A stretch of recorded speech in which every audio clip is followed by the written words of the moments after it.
আমার ভাইয়েরা, আমার বড় ভাই, আমার ছোট ভাইরা অনেক কিছু প্রশংসা করছে আমার, কিন্তু আমি তো এই প্রশংসার যোগ্য না।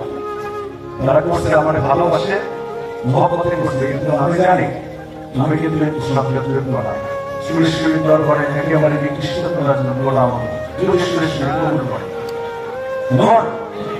আমি নিজে বললাম যে তার গোলাম, সুরে সুরে যদি কবুল না করে বলতে পারলাম গোলাম না। সুরে সুরে যারা কবুল করে তার চরণে আপনারা সবাই আমার জন্য দোয়া করেন। আমার 70 বছর, এটা কিন্তু ভাবতে পারি না। 70 বছর কিন্তু অনেক, এই বয়সের অনেক লোক চলে এসেছে। সুরে সুরে বাবা তার দয়ার রহমত বজায় রাখছে, কি জন্য রাখছে তিনি জানেন, কি কাজ আছে, কি করা। যখন চাকরিতে চলে যেতে হবে,